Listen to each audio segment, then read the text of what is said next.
Wednesday, February 17th.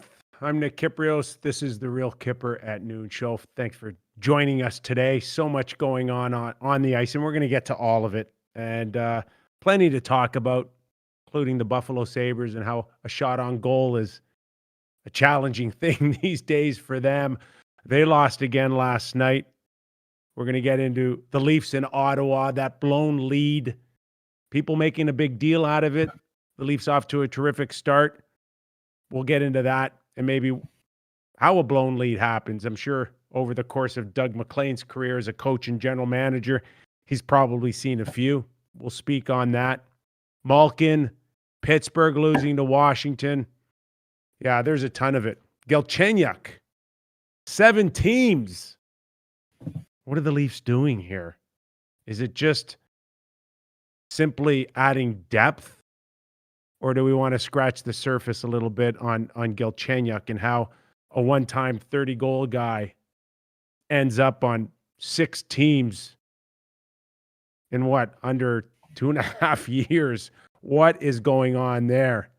But I have to admit, yesterday, all the talk around a lot of us that perceived to be in the inner circle revolved around a situation with the Arizona Coyotes and an article written by Katie Strang in The Athletic that really turned off ice upside down in the National Hockey League. Been around a long time. I'm going to bring in Doug Maclean out of Florida, who's been around longer than me. And Mac, I can say this, that ever since I signed a professional contract with the Philadelphia Flyers, we've seen some organizations challenged financially, and they've been well documented. And we've seen it from bankruptcies, Buffalo, Edmonton, Ottawa, Florida, Tampa Bay, and the Panthers have had issues off the ice. But have we ever seen a reporter or a story go into such depth as we saw yesterday out of Katie and The Athletic, and where they went with the Arizona Coyotes and where this is going to lead? I've never seen anything like it. I mean, look, we've had lots of bad stories written about organizations over the years. I guess some deserved, maybe some not. But a lot of times it's about the on-ice product, and that's what you have to expect when you're in ownership, in management, is that you're going to get critiqued on your on-ice product if you don't win, and eventually you get fired. This was something we've never seen before, something that you dread as an owner, as a management person, when you see the words toxic, harassment, shit show, those are words you dread seeing in an environment that we have today. And that's what this article basically was about, a toxic work environment, a little bit of a conversation about harassment, treating people wrongly, words that don't sit well in today's society. And they shouldn't. Katie Strang, I first met Katie Strang when she was a beat reporter for the New York Islanders. Talked to her after a ton of games. She's a thorough writer. She's a good person. This was a dreadful article, to say the least.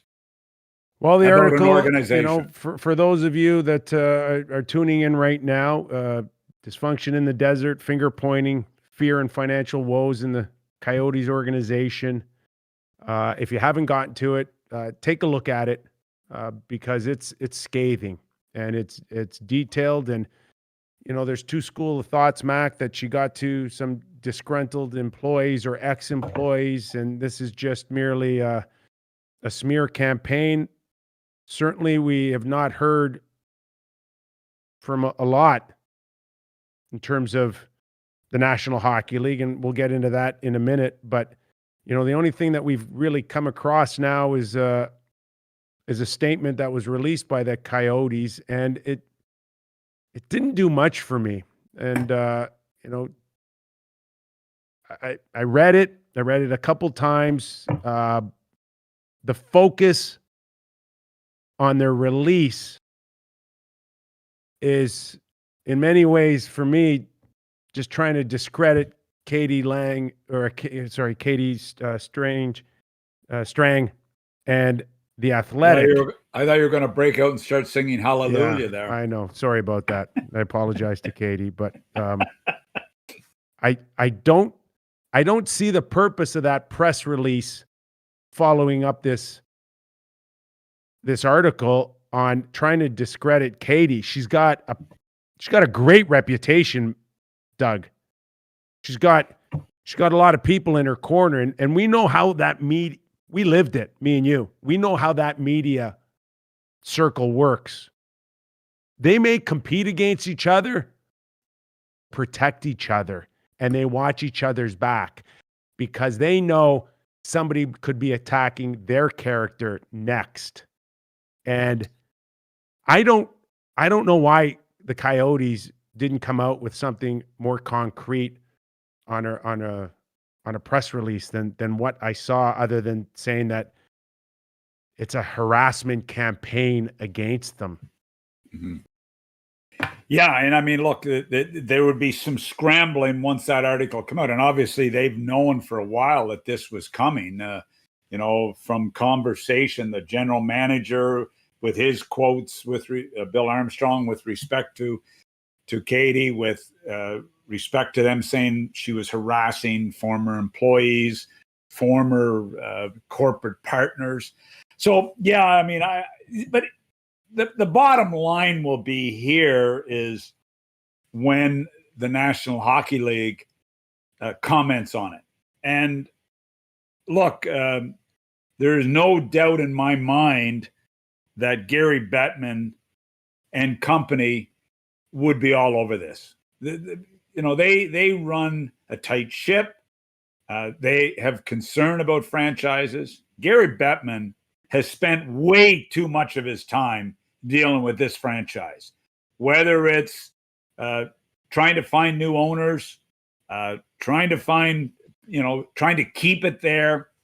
I suspect that they are heavily involved in investigating, I don't know if that's the right word, into what is really going on here. Okay. I guarantee you they're looking into it. In the meantime, though, wouldn't the National Hockey League have to come out and say that we are investigating, or we're going to look into the allegations? Because really that's what we have so far, albeit very detailed in some instances and maybe a little vague in others. But wouldn't the National Hockey League need to come out pretty quickly here to say that, we are taking this seriously, and, we will look at what's being alleged?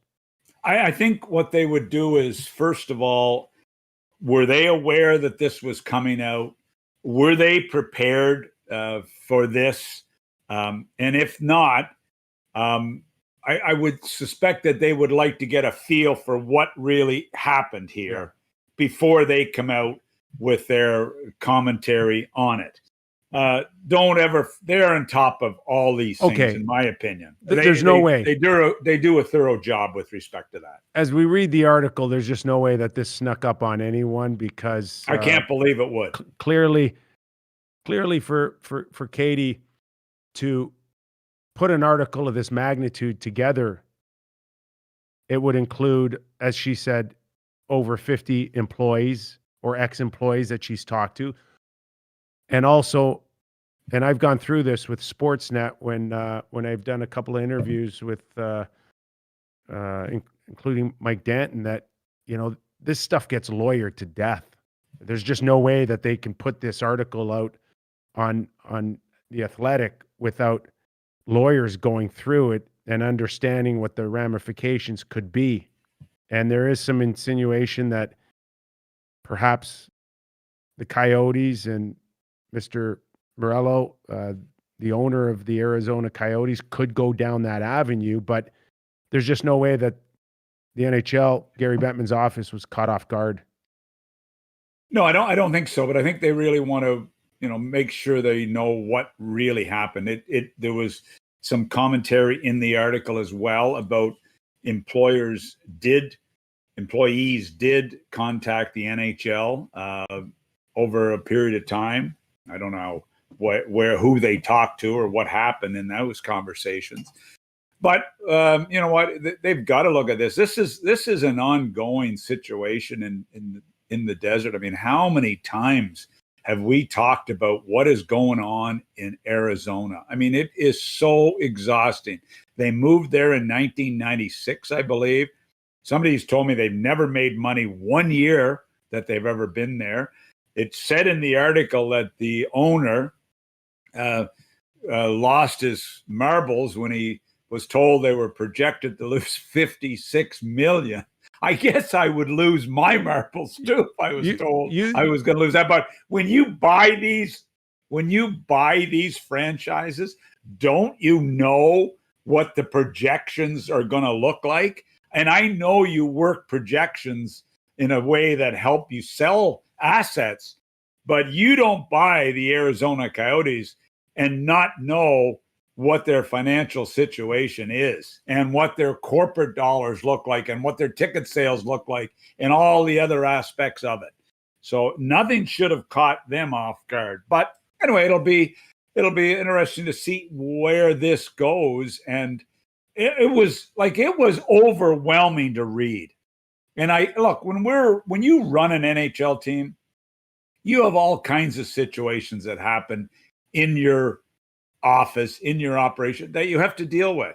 And you have to be very careful how you deal with them. Very careful how you deal with them. Did you ever think that when you spoke over the last few years about the Coyotes losing $25 or $30 million a year, you'd be off by 25? Well, I thought I was a little tough on them when I used to say to our good friend, the guy that's in Ottawa, Anthony LeBlanc, that, what are you going to lose this year, Anthony? 35 or more? Oh, no. Then I see 56. I'm thinking, good grief. But obviously, the owner decided that he wasn't going to lose 56, and they started to work. By the sounds of this article, allegedly, they started to work a lot of their sponsors, and not sponsors so much as vendors is the proper word. Katie also went into great details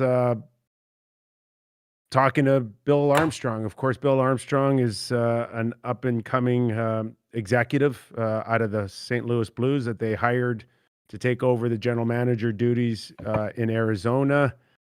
There was some insinuation in the article that Bill, I don't know if the proper term's intimidation or not, but there was a sense that there was some pushback from Bill questioning Katie and where she's getting her information, including his theory that some of the information was stolen from his computer, Mac. But I just wonder if you woke up to an article like that in Bill Armstrong's shoes, or at least you knew it was coming, how much different would you have maybe handled the situation than what appears, Bill tried to do?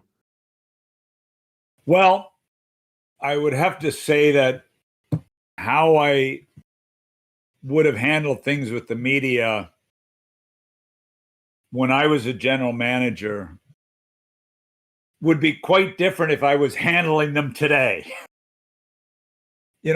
I remember, I think back to how I dealt with the media in some situations when I was a GM, and I often think that I would have liked to have had to do it over again, because you get so emotionally involved with your team and criticism of your team that, you have to stay above that. And with my media experience that I've been lucky enough to get the last 10 years, I probably would have handled things differently. But you can never threaten a media person and expect not to have repercussions. Threats don't work anywhere, I guess. I mean, I saw it and I thought the first thing that entered my mind is, oh no, he didn't say that. He didn't say that as a rookie general manager. But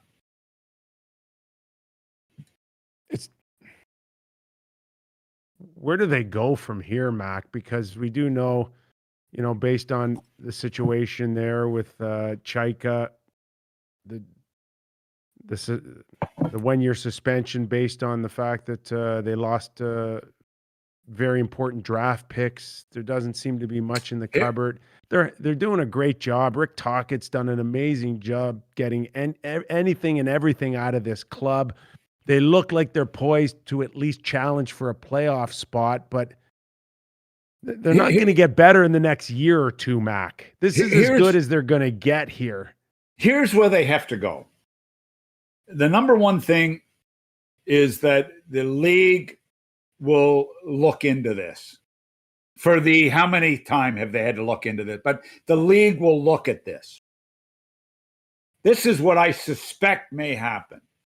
Then there will be, I would hope, a strong recommendation by the National Hockey League, being Gary Bettman, to put somebody in there to be in charge of what is going on. That's what I suspect could happen, or maybe should happen, that Gary would say to the owner that, hey, you need, let me give you an example of what happened. After I left Columbus, Scott Housen became the general manager. Hitchcock was there. Things didn't improve from a win-loss for the next few number of years. There seemed to be a lot of conversation coming out of there. And I truly believe Bettman made a recommendation for the Blue Jackets to hire John Davidson to go in there. Okay? And that was probably a year. I was there from year 1 to year 10, I guess. I was there 10 years, but it was a couple of years we didn't play. And I've got to believe that recommendation came from the league to the McConnells to bring in JD to sort of calm the waters, straighten things out. JD went on to fire Housen, brought in Kekalainen. Is that possible that something like that scenario could happen? Here's the issue. I would hope so. I get on face value that, Bill Armstrong came off a Stanley Cup championship in St. Louis, that he could parlay that to the next level. But the biggest feel out of people that I talked to, that he was the least expensive option, right? So it seems right now that he may be over his head a little bit here in this scenario. He does not have the experience to maybe handle, a strong personality in the media like Katie or The Athletic or anyone else. But if you were to bring and go back to your comments moments ago, if you bring a guy in like JD with his wealth of experience in the media and being around the NHL, JD didn't come cheap, bud. No, okay? I know. I understand that. So if Gary's going to recommend somebody go in there and say, help with Bill Armstrong and his inexperience. No, not help Bill Armstrong. Help Bill Armstrong, but more importantly, help the ownership group and bring the staff together and create a team. That's what I'm talking about. Bill Armstrong is a part of that. Just a part of that. And maybe their hockey team with Tocchet, as you said earlier, is trending in the right direction. But eventually, this all hits your hockey team. We saw that in the bubble where there was rumors they weren't getting their Yeah. meal money. I mean, come on. There's mention in the article about the planes they were traveling on. Yeah. Eventually, it hits the hockey team. I'm talking about We talked somebody about that. helping the owner more than Yeah. Bill Armstrong. Yeah. Like a Peter Chiarelli, that type of guy to come in who's at least been around few organizations. Peter in Boston. There was rumors that Peter had applied for the GM job. But look, I don't care who it is. Yeah. Gary Bettman has a good feel typically on those sorts of things, So Gary, we've seen it. We've seen it with Shanahan. We've seen it with, then eventually the president of hockey ops leaves and they don't replace him because they think they've got things under control.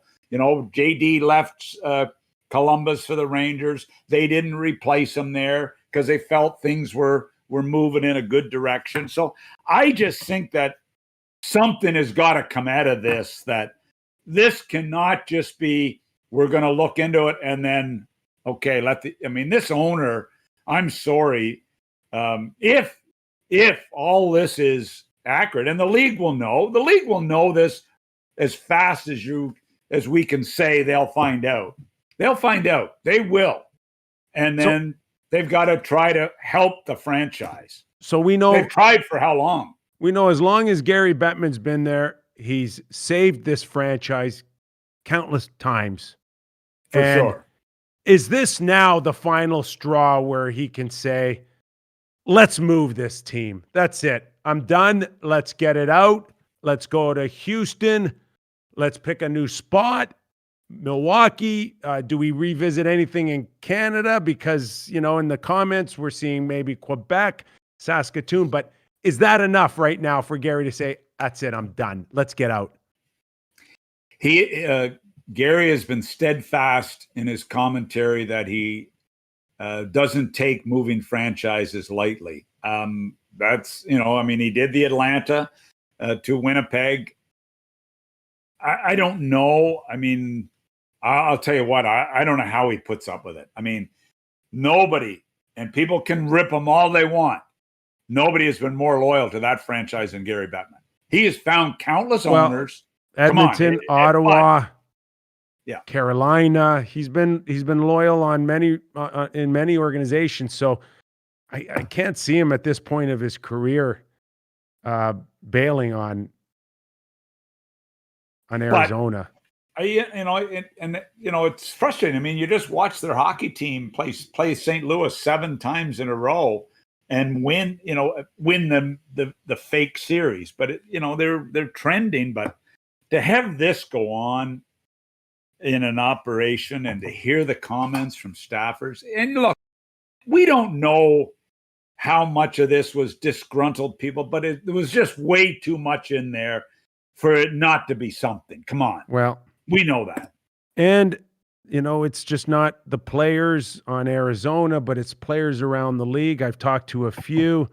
They're wondering about their questionable business tactics and how, ultimately, Mac, we do know that the NHL Players Association has to go in and audit the books, and they have to look at it, and it has to be on the up and up because the players' salaries are tied to all the revenue that's generated.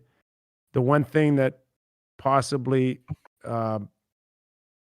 they look at in the article is that there doesn't seem to be too much detail, something that they can kind of sink their teeth into on some of these business practices. But this opens up a can of worms any way you look at it. So just a minute. If a vendor, first of all, I don't know how it works as far, if they're beating people down in their dollars, it would affect the hockey related revenue, I would think. Yes. And the hockey related revenue affects the cap and escrow. Am I right? Yeah, you are. They are audited independently. The PA would get their own auditors in there. I'm not sure if there's enough in the article that suggests that there's more information available to them, or they'd look. I'm sure they're not dumb people. They look where they're allowed to look or they're supposed to look. I'm not sure if there's enough in the article. Now, someone suggested to me that Katie's not done here, that she'd love to follow up on more information, either that was not probably available to her, maybe through lawyers. Maybe she needed to double or triple check sources. But if she has, someone told me if she has her way, there's more articles coming. Well, and I had talked to somebody this morning that said that there's a lot more that wasn't said. A lot more that wasn't said. I've also heard rumblings that this team has been for sale for 6 months. Is there any truth to that? Somebody mentioned that to me this morning. Somebody also mentioned that this talk of them building a new arena, that there's been zero done in respect to a new arena, and that is smoke and mirrors. I don't know. I'm just saying these are things that people are discussing. I don't know if it's true, but I guarantee you this: the league will find out. Is this more a sign of the times? Because I don't think that the 50 or 60 people that Katie spoke to would have been so forthcoming 10 or 15 years ago. Is it just should teams now be aware that people are talking more freely than ever before? And does that put teams on notice here? You know what? I don't know if that's accurate. You know, when I was president in Columbus, you know, there was some accusations of some sexual harassment within the office. I remember going home one night with 400 emails to look through and read what was being said within the office. And, you know, we took it as unbelievably serious. And it was our team lawyer, myself, and, you know, and we took it unbelievably serious. This was 15 years ago. And it was taken as a very, very serious situation. So when you say the times, that was at least that long ago. Did anything come out publicly, Mac, on that? Nothing come out publicly, but we dealt with the people within the office. And it was also a valuable lesson for everybody in the office that this, you know, it can be just like email jokes within the office, but people are offended. And it was a great learning experience for everybody in the office that this will not be tolerated. I don't know if I'm putting you on the spot, but did you go to the league? Did they know? No, I didn't. We dealt with it in-house, and it was handled, and I was very comfortable with how it was handled, and so were the people involved. So, you know, today you would have been accused of brushing it under the carpet, and I don't know. Yeah, I'm telling you, you would. Well, it wasn't brushed under the carpet. I guarantee you that. It was dealt with severely. So, hey guys, anyway. I have a question for you. Right? I know you always. I don't know if I'll put that in the book or not, but I would read it. It'd be a good segment. I know that you mentioned how Bettman really likes to, you know, the laissez-faire type deal, doesn't want to move a team. But if you get caught not handling things like that appropriately in-house, what is like the recourse there? Like, how are there a list of people, a list of billionaires looking to buy teams right now? Do you think that Bettman has a list of interested suitors? How does that situation come to pass, basically? Gary would have people on a list, maybe in his head, but also on a list of people who have talked to him. Here's his challenge: is there's been a ton of rumors out there about the owner in Houston, you know, the basketball owner in Houston that would like a franchise. I don't know if there's any truth to it. I'm not privy to any of that. Can't even afford an NBA franchise. So, and I don't know if he, you know, I just have heard his name. That here's the challenge: to find an owner to go into Arizona, as Gary just found this guy, a year ago, It's not. I can't imagine it's easy. I can't imagine when you do the due diligence to look at buying this franchise, and you bring in your accounting people and you go through the books with a fine-tooth comb to know exactly where you stand in this franchise. I can't imagine that's an easy task, and that's why, in my opinion, Gary's done a hell of a job of finding owners for some distressed franchises. Jordan, I mean, look what he did in Florida with Vinny Viola. You know, he found Vinny Viola, and I can't imagine that was easy. I will say this too. These billionaires, there's a reason why they became billionaires. And one of them is to find opportunities, and sometimes they're distressed. Yeah. And I ask you this. Has the league been more distressed in their existence than they are today? And what does that mean? If Seattle comes in at over 600 plus, and you're now potentially looking at your second season, and that's where we are. I want every hockey fan to know about this, okay, right now, okay, that we are in real danger of not starting hockey next season. They will not play like though they're playing today if we in fact go to next September and October, okay? So when you are looking at a potential second season without any fans in the building, which means no hockey will be played, then there's never been a better opportunity to somebody to come in and look at that 600 million plus and go, it's discounted right now. So what does that mean? Is it 400? Is it 300? That's smarter business people to understand than me. But they're out there and they are waiting, and they will pounce. Yeah. They will pounce. So, and they will pounce, but I still say that finding somebody to pounce in certain markets is not easy because they've been distressed long before the pandemic came. Eugene Melnyk could get that's one situation where Eugene Melnyk tomorrow, if he put that team up for sale, there would be multiple bids. Yeah, then there should be. And there should be. Because there's a new arena on the horizon there, and when Ottawa build the new building on LeBreton Flats, Ottawa becomes a very valuable franchise. It's right there. So I would think that and Eugene's not getting it. I don't think he's getting the new building, but I'm not privy to that. We'd have to ask our friend Bruce Garriock, and I guarantee you he wouldn't answer us. He can have a new building tomorrow. He's just got to stroke a check. That's all. Yeah, exactly. Yeah. So to answer your question, Jordan, there would be a scenario where people would be very interested in the franchise, but what does it come with? And to Mac's point, no one's going in there to lose another $50 million.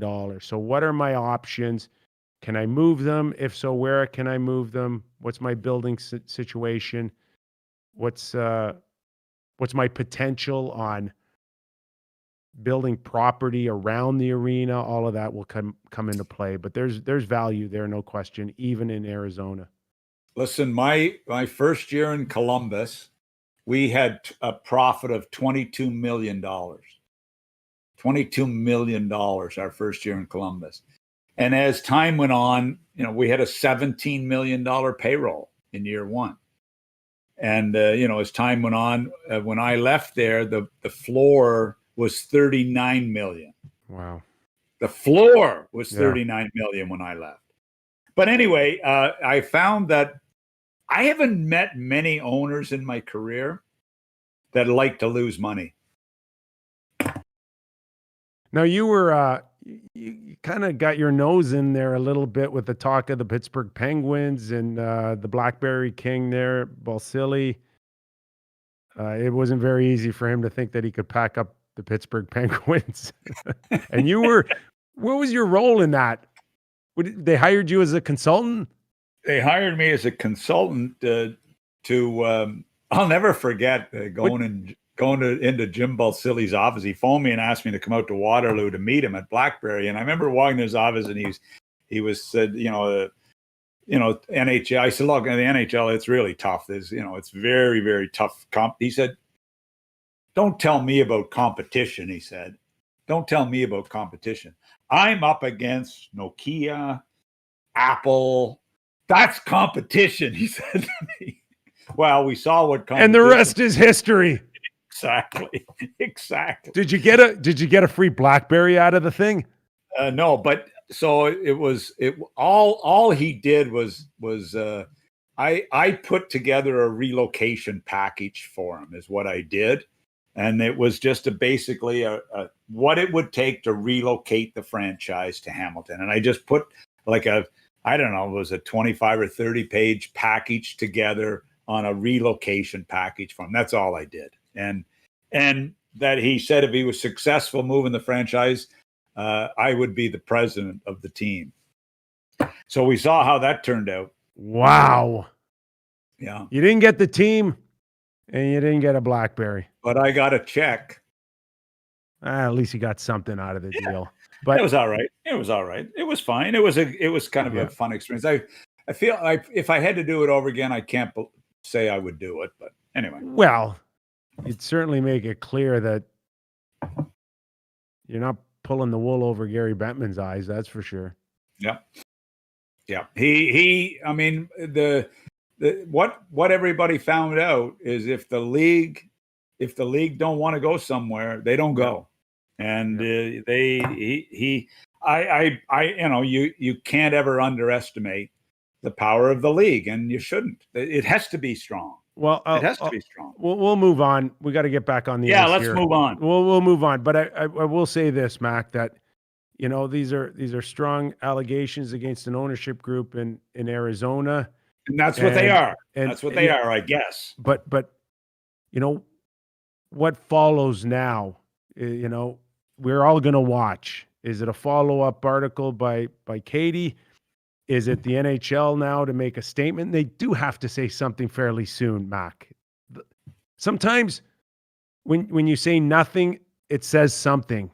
And I'm just wondering at some point, will anyone stand up for this ownership group and say, that's not what it's like. He's a good guy. It's going to turn around. And none of it's true. Something from somebody. Shane Doan, Mac, is one of the most respected people. When he speaks, people will listen, and everybody's got a lot of time for this guy. And now we know he's part of that organization. Is it Shane Doan that needs to come out on behalf of the Arizona Coyotes and calm the waters down? I would like to hear what Steve Sullivan has to say. He's been with them the last number of years, and his contract was just terminated. I read a few months ago he was potentially the leading candidate to be the general manager, and his contract was terminated abruptly this week. I'd love to hear what he has to say about it. He's pretty well respected as well. He was, and I think they made it abundantly clear. I think I remember some of the comments from the ownership group talking about Steve Sullivan being a warrior and a guy that is very well respected, and just like that, he's terminated. So, I mean, a lot of questions here. We'll follow this story closely as it develops. We're not the fifth estate here. We should qualify that. We are hockey guys, and we're not the fifth estate. Or W5 Thanks. or or 60 minutes. 60 minutes. Takes you an hour and a half to watch that show. So okay. I love that game last night. Okay. Colorado and Vegas. Jordan. Yes, sir. As we get back on the ice, we want to tell everybody that the likes have really improved. Yeah, really improved. So what's the deal? Are we taking questions today or at the end of the week or early next week? What's the deal? We have one Q&A for today. I have about 5 to 7 questions compiled.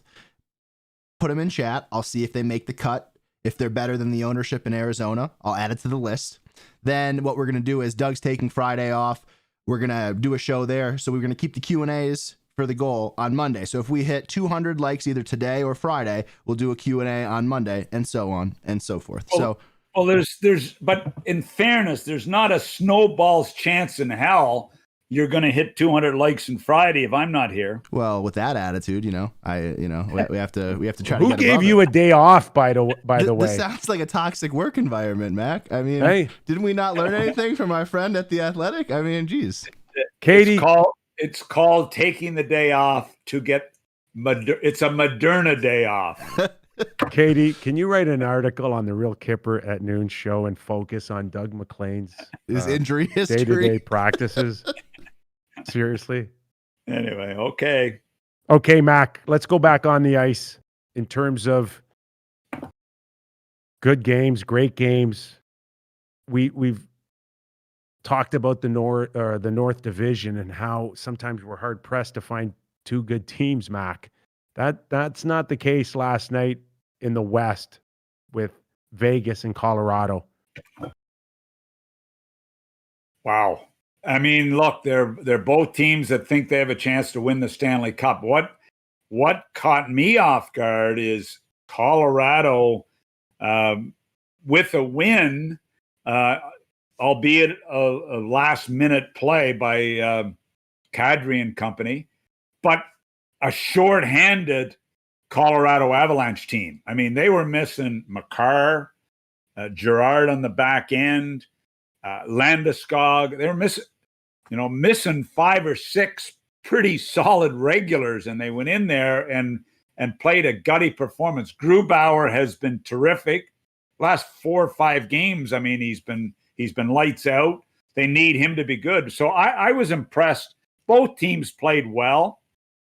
I was impressed with Colorado's game. What do you do now? Because you are in a position to win a Stanley Cup if you're Colorado, and Grubauer went down, and that turned into a nightmare for them in the bubble.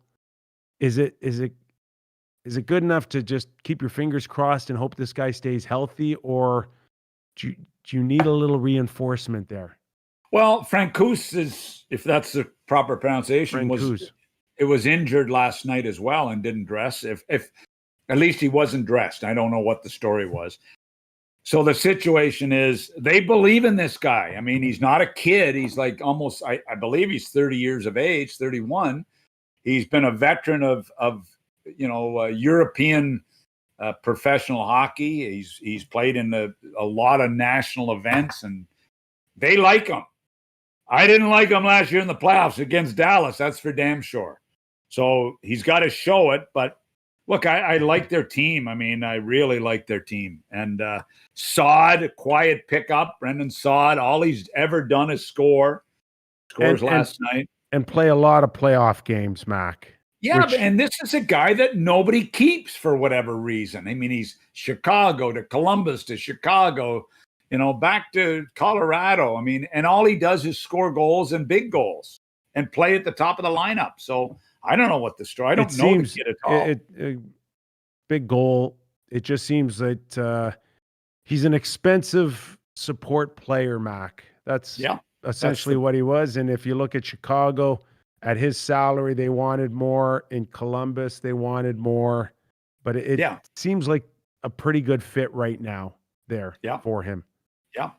Yeah. I mean, that is. And again, the money, they don't have salary cap problems because they know what they're doing. They manage their dollars exceptionally well there, or their assets. I mean, they do it. I think, Joe Sakic and a guy by the name of Chris McFarland that very few people know in the league, who are getting to know, who's been a candidate for a couple of GM jobs, most recently in Pittsburgh, has done a hell of a job there. I know he was a serious candidate. He worked with me for 10 years in Columbus. Jim Clark had hired him at a Pace University as a young lawyer, and the guy's done a hell of a job, as he did for me. I mean, a terrific young guy. So they've got a good management team in place there. Joe knows what Joe should be doing, and he's got a good coach. By the way, I really believe, like, Chris McFarland came from Columbus. The coach came from Cleveland, which was Columbus's farm team. And I believe Chris McFarland was responsible for bringing him in. And I think he's done a hell of a job coaching this hockey team. So, well, look, I'm saying they have a good management team, and they've had a history of good management. It's a with good the Colorado Avalanche. Yeah, it's a good fit as well. And for all intent purposes, it sounds like Chris is the general manager there, because as far as the day-to-day operations, I'm not sure Joe would probably fit more of a president of operations right now than he would day to Yeah, day. I know that Chris McFarland would not say that. I I think said that it. I know you said it, but I think that the way it is there's people that do the preparation and bring it to Joe for the answer, for the final approval. So Okay. whatever role it is, All right, I think it's an important role. Let's move on here. We haven't talked to you at all about the comeback of the Ottawa Senators. Oh my And God. I don't know what I read the percentages. Somebody mentioned 99.797 were the odds of Ottawa coming back to win. But Mac, the Leafs have done everything that they were supposed to do to start. And yet there seems to be a little bit of a panic amongst maybe some in the media that follow the Leafs on a day-to-day operation. But, at the same time, you don't want to undersell the significance of blowing a lead like that. So where are you? Concerned or not concerned if you had to pick one? I'm not concerned at all. They for me they've been too good all year long. They're buying into a total game. I still have a question if they can play a 7-game series of very, very heavy playoff hockey. I have a concern whether Freddie Anderson can get it done, which a lot of people do. He's been unbelievable. I have concerns about a few of their players in a 7-game heavy series, how good they're going to be. But it's hard to criticize when they've had an exceptional start to their season. And to me, I would be nervous if I was coaching Ottawa tonight. I'd be nervous because I think they're going to come after them hard. And look, this is terrific for Sheldon Keefe. This is a great teaching moment for Sheldon Keefe to say, I know Babcock had lots of them too, because they blew a lot of leads and they gave up a ton of scoring chances and they played riverboat. But this is a great teaching opportunity for Sheldon Keefe. Agree. To say, I agree. And if the Leafs went on to win that game the other night, 6 or 7-1, nobody would think twice of it. The players would have been happy because they would have gotten their cookies. Yeah. And it would have been a forgotten game a week later because that's the way it's supposed to be. The Leafs crushing Ottawa. But there has to be some adversity during this regular season for teams like Toronto and Montreal if everybody thinks that they've got a shot of going to a conference final and perhaps advancing from there. But there has to be those teaching moments. This isn't a bad one. Like John Tavares, you're up 5-1 under a minute going into the second period, and he's making a play so he can go get the 6th goal, a high percentage turnover play. That has to be a teaching moment, even for that guy. Even for one of the best players in the game, who's had a remarkable career to this point. Yeah, it is. I think it's a great teaching moment. Speaking of teaching, they got a hell of a lot of teaching going on. That's better go on if they're going to make Galchenyuk into a player. Okay. Again, I'm reading all these articles, and everybody, or not everybody, but what I was able to pick up is that there's no downside to picking up Galchenyuk. And I'm like, whoa, time out. Okay. Because there is a downside, and that's you're bringing a guy that doesn't have a great reputation into your room. Okay. And whether it's the Leafs or the Marlies, you still got to pick up players that can kind of get along, help, be a positive influence. That hasn't always been the case with Galchenyuk in his career. You would think that is the room stronger today with the way that Austin Matthews has taken a step, the way that Hyman has taken a step in leadership. The way that with Tavares there, with Joe Thornton there, with Spezza, with Morgan, as I said, Morgan Riley, with Muzzin, is the room able to handle this player?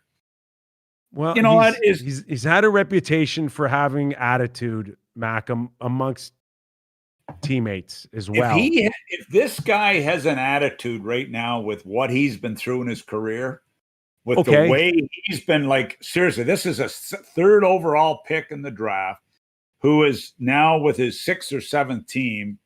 And if he has an attitude now, he should just go home. So he should just pack it in. Does Kyle Dubas see a guy who he reminds all of this? And does he humble him? Does Galchenyuk look in the mirror and say, how many more opportunities can I get? I got to come in here, play hard, keep my mouth shut, and try to work my way up, or else it is over. I think this was done, and I talked to a couple management people this morning. I just wanted to be clear on, was this a salary cap acquisition? Is it a way to help, move a guy to the taxi squad without losing people on waivers, depth guy? I mean, was it that? Yeah, it was about that. For one thing, he's already cleared waivers. So that means that he can play. They've got 10 games in 30 days before he has to clear waivers again. There's no immigration problem. I mean, we saw that they lost the backup goalie. Do they want it? They don't want to lose anybody else. They don't want to affect their depth. And is this, as one hockey management person said to me today, or is this just, are they hoping to catch the genie in the bottle and rehabilitate and get this guy to come and obviously play? That's what people are saying around the league. That's got to be the number one reason, is that they think that he can score at a bottom 6. Well, he was a 30 goal. Was he not a 30 goal scorer at one time? Once upon a time, but I think that was 6 teams ago. I mean, you had 22 one year. 17. Oh, 17. All even strength, by the way. Throw me on the power play every once in a while. I was hot. I told you my power play story, with Gerard Gallant? No, share it with us quickly. I'm on the bench. Brian Murray and Ryan, they're on the bench. And Gerard was near the end of his career, and he was getting kind of cranky. His wheels were starting to go on him a little bit. So Brian, the power play comes up, and Brian doesn't put Gerard on the ice for the power play. And of course, we're from the same town. I taught him in high school, and I'm walking behind Gerard on the bench, and he elbows me in the stomach on the bench. And I leaned down and said, "What?" He said, "Tell that dummy to put me on the power play." So there. And you pretended you did when you really didn't. And I pretended I did when I never mentioned it to Brian. 100%. See, I know you so well. Okay, a couple places we can go, Mac, because we're kind of wrapping it up here a little bit. Washington and Pitt. Jari had a pretty good game when I see the shots on goal and the saves, and yet they lost to the Washington Capitals 3-1. Malkin, Mac, just doesn't look like himself. 7 points, I think, in 14 games, Mac. Yeah, he doesn't look himself. But he's got another year in his deal at 9.5, if I'm not mistaken. And do you see him, Mac, staying? There's some talk about him maybe wanting to go back to Russia. If that's the case, does Brian Burke and Ron Hextall try to get something for him now? If he wants to go back to Russia, then they should trade him to Florida as soon as they can and get some assets. But it depends what Sid wants. Remember that? It depends what Sid wants. Sid does not want Malkin going anywhere. You know that. Brian Burke's first 3 calls were to Sid, and Sid. They certainly weren't to me because I left him a message to congratulate him, and I haven't heard back from him. So piss on him. Okay, the Buffalo Sabres against the Islanders. Not a shot on goal the other night, and I think 12 in the last two periods. You watch the Buffalo Sabres, you would have hoped that Taylor Hall was going to catch some magic with Jack Eichel. That hasn't been the case. But then you look at a guy like Skinner, no goals, Mac, in the last 12, if I'm not mistaken. Like, disastrous. How does that happen? I don't know, but it was a bad. I remember the day we talked about it on Hockey Central at noon. That do not overpay this guy, Mac. And they overpaid him. It was a bad deal. Second year, horrendous deal. Second year of an 8-year deal at $9 million per. That is god awful. Like, how does that happen? I don't know. I mean, I don't get how it happens. Honest to God, I don't get how that happens. I know he had a big year scoring wise, but you got to look at history.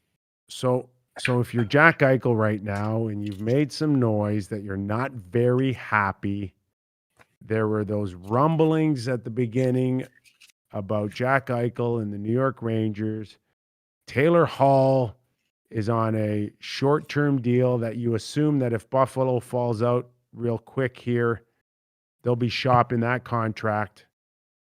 Like, does Jack Eichel want to go and revisit maybe pushing a scenario where the Rangers get re-engaged? Because we watched the Rangers lose to the Devils, Mac, and now there's a lot of people that are questioning Dave Quinn and the lack of motivation. I don't know. I think Chris Kreider came out with a quote that wasn't very flattering to the whole organization, that the Devils just wanted it flat out. The Devils wanted it more last night. That you don't like to hear that. No, you don't like to hear that. So I'm with the Rangers where they are, with Buffalo where they are. Do you revisit Jack Eichel? I don't know how you can't revisit it. I mean, you've got some tremendous young assets there that you might be able to move. He's a young guy, but they're still considering themselves in a rebuild in New York. But you know New York a lot better than I do. How do rebuilds go over in New York? Well, Mac, it was a little over 3 years ago with the letter right to the fans pleading on patience. Right. And think about all the assets that they were able to accumulate in those 3 years. So when you traded the Millers and the Zuccarellos and you ended up with your second and thirds, and then you turned them into good players, and you were fortunate enough to win a lottery, of course, and then get the second pick overall. I mean, they've on paper the last 3 years, they've done a tremendous job. It's just not showing up on the ice right now. Yeah, I think they've made some good moves. I mean, the Zibanejad trade with Brassard. I mean, Brassard's been good where he's gone. Zibanejad's been good, not so much this year. Strome, good, then not so good. Panarin, good. He's, banged up. Keandre Miller. Keandre's looks like he's going to be a great defenseman. Kako. I mean, look, they made some good moves. They've made some good moves, and they look like to be in the right direction. But you don't like to hear that. Jeff Gorton and JD do not like to hear that comment coming from a veteran player on your team. That a team that's at the bottom in the midst of a major rebuild in New Jersey wanted it more than you, with a guy coaching the team that was your former assistant coach, Lindy Ruff. Yep. Boy, we chewed off a lot today. Oh my God! No wonder I got to take Friday off. You've been You've been squeezing me. I know. I found a quote today. I think it was Mike Cormick from The Athletic that was kind of reiterating. I think Portsline put something out about your training camp quote Who did? 20 years ago. Who did? I found Put it out? Mike Cormick. He's a Oh, you said editor. some other name after that. He's a editor. Portsline, Oh, your buddy. Good God. Oh, good God. Aren't you guys like this? Yeah, right. Hey. Yeah. So, Jordan, do we have that quote? Yeah, and actually, what a coincidence! It's up on the screen now. It is. Yeah, we could bellow about it if we would like. I can't Okay. see it. It's not Coach on my screen. Dave King had a hard time getting through practice drills, and because fights kept erupting. I love it. Jean-Luc Grandpierre alone had 3 fights in the morning session, prompting Maclean to storm down from the bleachers, grab a stick, and start banging it on the boards to get everyone's attention. Knock it the fuck off, Maclean bellowed. Play hockey. That's so bad. I'm gonna start Please bellowing tell me everything you that I say. remember that. I do not remember that, but would it surprise me that No, it wouldn't surprise me. I mean, I was trying to make a point. I think that's a positive. Let's play hockey. I mean, that's a big slogan. Here the boys are showing all the passion in the world, and you got to just come in there and Well, ruin it. but like how many fights were there? Like enough already. We know you can fight. Let's show you can play some hockey. Why would they? John Luke had 3 fights? That shocks me. I don't know what the context of that point was to bring that up, but it made me laugh. Anyway, that's big. Oh, they find some great quotes of mine from the past. That's great. I appreciate it. So I hear that you couldn't play pickleball yesterday. I Did couldn't. you watch? Did you sit on the sidelines and watch? Did you go to No, the actually- game? Did actually, you wear there a was- suit to the game? No, I didn't, but there was lessons today. There was they brought a guy in that was going to do lessons today at 11 o'clock, but I couldn't do it because I had to do my prep for this show. So I didn't do it. So there was, I missed a lesson today, but I'm just trying to get my elbow in place. The boys are phoning me from the golf course this morning. They missed me all week at golf. So I'm ready to go back to golf on Sunday. The elbows really Nice. responded. Nice. All right, Jordan, do we have any questions? I think are we over 100 likes? Yeah, we got 108 today, but today is what we owed them from last week. So I got a couple questions ready, and then as I mentioned earlier, keep it coming on on Friday and on Monday, and we'll aim for another one on Doug's return to the program. Do you want to kick it off with our new friend Hot Lunch? He's got a good question here. You ready? Oh, we're born ready. Come on. Okay. Who is the scariest or toughest player in the league currently? Ryan Reeves. Ryan Reeves and Tom Wilson, I think, are probably and they've had their own battles, and they've given us a lot of entertainment. There's no question about that. But I'm going to give you another name. Do you want the third? yeah, go ahead. Russ Johnson with the New York Islanders. Is he an Easterner too? PEI boy. Oh my goodness! This guy yes, I know for a fact he's challenged Ryan Reeves. They've fought. I know he's Yeah. challenged Wilson. yeah. He is tough as No, nails. he gives the They're Isles three- some life. To me, those are the three big boys right now. And you always have to put Lucic in there, don't you? I tell you what, if I was an up and comer today, and I see the lack of these type of guys and the demand for them, and if we go back, Mac, to our earlier show of the week, and let's be clear on this. We weren't telling you what we thought Sam Bennett would be traded for. We were just telling you what we thought it would take to Oh get my a guy God. like that. Did you cause Like 40,000 views on the clip. People were a rioting. shitstorm? People were going nuts. And I'm being dragged into it. I said the Leafs wouldn't do it, and they dragged me into the goddamn mess. Good. I don't want to take all those hits alone. Misery loves company. 40,000 views on that. My whole point of this, including the question that was just asked, is there's not many of these guys around. So why not develop yourself into a guy if you are 6'2" or 6'3"? And yeah, you gotta play on the edge a little bit, but they're so in demand. You could Josh Anderson. I mean, we didn't mention him. Now he doesn't nearly have the mean streak of a Wilson or a Ryan Reeves, or a Johnson. Even Sam Bennett, I think, plays at times, edgy, or at least gives the perception. Josh is a great guy. Maybe he'll develop that more, but he's a guy that should have been in a lot more demand than what the Montreal Canadiens were able to get or trade for him before they even signed him to his contract. But there's not many out there. And that's why Tree Living will put a premium on Sam Bennett. And that's why he would ask for a top prospect. Coleman goes. God, the Leaf fans wouldn't even do Kerfoot for him. Barclay Goodrow and Coleman, those guys are first round picks. They're bottom six guys that could step up every once in a while, and it cost first round picks. And they won helped win a Stanley Cup. People forget that. So the geniuses that were ripping you and me, but shouldn't have been ripping me, forgot that.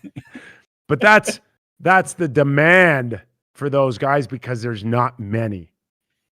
All right. Hope that answered your question. It did. Next one here. Here's a little bit of a geography question. How about a shorter answer this time? I think I'm going to know the immediate answer for this, Doug. So I'll ask you this directly. Will we see the NHL ever expand to Mexico? From our friend, I think Mark B. or Matt L. Did Halifax or Mexico? Mexico. I might have misspoke a little bit there. No, I don't see it. Yep. But I don't know. I don't know. You're asking the guy that said Vegas would flop. Let's go to Cabo, Cancun. It'll be great. So I think great. It's got a chance. Yeah. I think they have a chance. The world has never been smaller, guys. Mexico will bomb. It's never been smaller, the world. I envision the Acapulco Coyotes. May not. Could you imagine the jerseys? Acapulco Coyotes. I like it. Gosh, I love it. I did a show called Arliss. No wonder I don't know if anybody can find that. I have to drink after this show. No wonder. It was a hockey episode, and the whole thing was about LA moving to a new location, and I was the star player on the team. And it was a dream. This was a dream. No, it's a real show called Arliss. How's it spelled? Okay. And Arliss. Okay. My episode was with Stella Stevens. Remember that actress, Mac? She was in your time. Yeah. And the late Kobe Bryant. Wow. Was in the episode. Wow. So I've seen these clips before. So the three places that they had hockey moving to was the Carolinas, Vegas, and Mexico. Wow. That's great. So I wasn't wrong on the Acapulco. No, you're good. You're good. But I envision, guys, believe it or not, there I am. I'm on the screen. I envision perhaps one day that there's NHL involvement in Europe. There's a division in Europe. How about that? How do you play a West Coast game if you're a European team? That might be tough. Well, you go out there once or twice a year and you do your circuit, and then you come home. And if they come out of the winner out of the European division, comes to North America to play their playoffs. If they have home ice advantage, the North American team gets on a flight. Can we clean up a few spots in North America before we venture over there, please? We got to figure out Arizona first. Like, seriously. Yeah, we got some issues, by the way. Yeah. Let's close up with the last question here. A really good question from Mark B. If you're a player or employee in Arizona today, how do you feel? Like, do you feel vindicated that you've been like being tortured for the past year, or are you ready to leave? Are you making trade demands? What's your next move if you feel like you don't want to go down with the ship or anything like that? Are we talking about like Player people off the ice or the players on both, the ice? Right? I mean, like from my perspective, if I was working in like the content office in Arizona, I'd be like, get me the hell out of here. I don't want to be involved in this shitstorm. Right. So I think from any employee, but mostly, I guess, a star player, a young player, an older player, anything you guys want to talk about? Well, as a player, I can tell you that it's there's a lot of layers to it. Okay. Including the one that, suits you personally. So yes, it's a shit show. And yes, you don't like what you're hearing.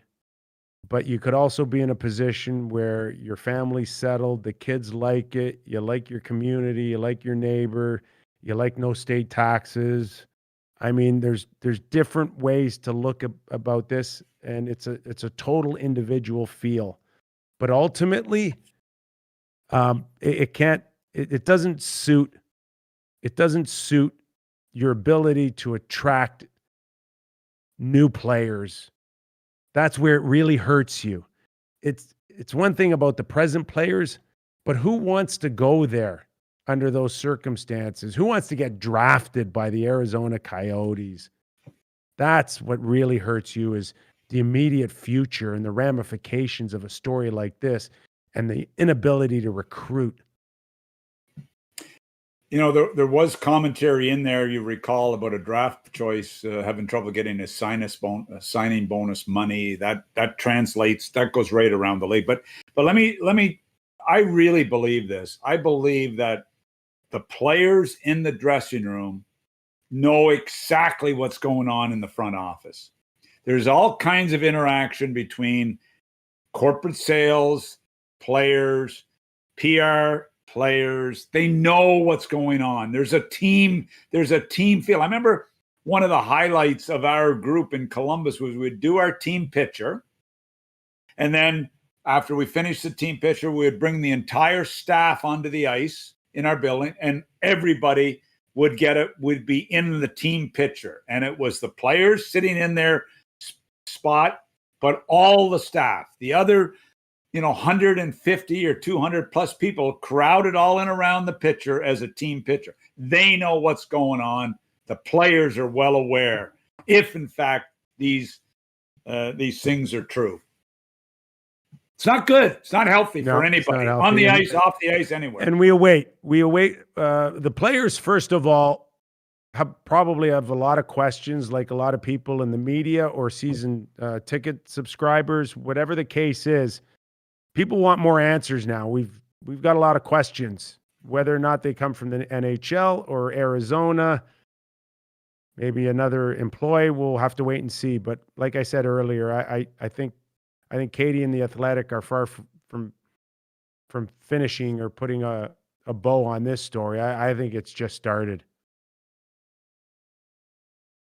Do me a favor. Don't screw up the show on Friday. Okay. Be prepared. Be prepared. One last thing I would like to say to all our watchers. If you would like to see Doug Maclean be the president of the Acapulco Coyotes, hit your like button right now. Something for you to think about, Mac, if they come knocking on your door. Jill can't hit. Jill, you're not allowed to hit it. I'm not moved. Anyway.